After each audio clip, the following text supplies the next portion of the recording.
नमस्कार दोस्तों, आज की हमारी कहानी अच्छी लगे तो प्लीज हमारा चैनल सब्सक्राइब करें। अपने बेटे के शुभ विवाह के उपरांत नई बहू के आने के उपलक्ष्य में रखी गई रिसेप्शन पार्टी में मोहन बाबू और उनकी पत्नी सुधा जी मेहमानों का स्वागत करने में लगे हुए थे। कुछ से बातचीत हो रही थी तो कुछ मेहमानों द्वारा लाए गए उपहारों का सम्मान स्वीकार करने में दोनों लगे हुए थे। अचानक कुछ मेहमानों का उनकी ओर एक साथ आना हुआ। ये सब क्या है मोहन भाई? एक मेहमान गुस्से से बोला। क्या हुआ रमेश जी, क्या हुआ? ये कैसी व्यवस्था की है आपने? क्या कुछ कमी रह गई? मोहन बाबू हैरानी से बोले। कमी? आपने इतना बड़ा बैंकेट हॉल लिया, तमाम सजावटें कराई, नाना प्रकार के व्यंजन बनवाए, मगर मगर क्या आकाश जी, जरा साफ साफ बताइए। आप ही देखिए, हर खाने के स्टॉल्स पर आपने अपने आदमियों को खड़ा किया हुआ है, जो किसी को भी अधिक प्लेट भरी देखकर रोक रहे हैं। हाँ, विनम्रता पूर्वक बोल रहे हैं कि पहले प्लेट का खाना समाप्त कीजिए, फिर दोबारा लीजिएगा। मगर ये कोई व्यवस्था है? ऊपर से किसी को भी जब तक उसकी प्लेट का खाना पूरी तरह खत्म नहीं हो जाता, आपके खड़े आदमी प्लेट जूते में रखने ही नहीं देते। आकाश भाई, असल में उन व्यक्तियों को इस बात की तो विशेष व्यवस्था के लिए रखा है, लेकिन ये तो गलत है। ऐसे तो आपकी इस पार्टी के सारे व्यंजन कोई चख ही नहीं पाएगा, बस दो चार व्यंजन में ही पेट भर जाएगा। इस बार दीपक जी बोले।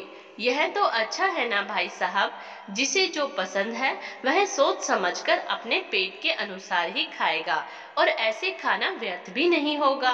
मुझे समझ नहीं आ रहा मोहन भाई, आखिर इससे आपको क्या फायदा होगा? माना ऐसी जूठन नहीं होगी, मगर अनछुआ बचा हुआ खाना भी बेकार ही जाएगा। बेकार क्यों जाएगा?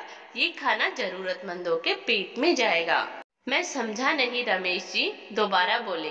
भाई साहब, दरअसल ये बढ़िया सुझाव हमारी पत्नी सुधा जी और हमारे परिवार की एक और लक्ष्मी हमारी बहू का है। देखिए, हमें जरूरत होती है पेट भरने की। यदि हमारा पेट खाने से भर चुका होता है तो हम सभी अपनी प्लेटों में बचा बाकी खाना टेबलों के नीचे छोड़कर इधर उधर हो जाते हैं।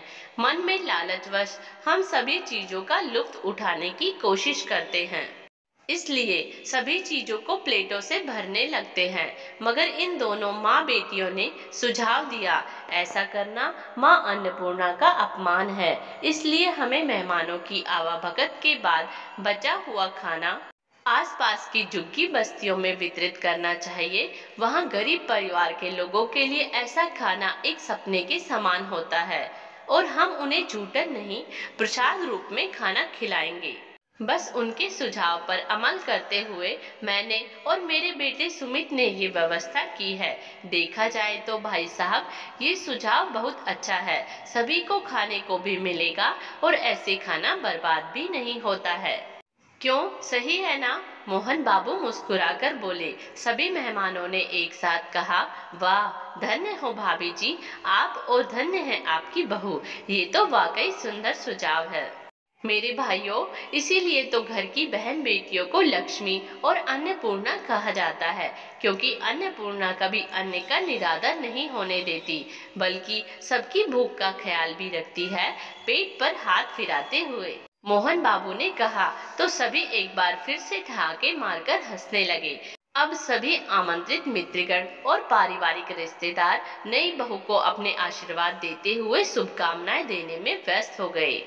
वही मोहन बाबू और सुधा जी बेटे बहू की खुशियों में शामिल सभी का अभिनंदन करने लगे।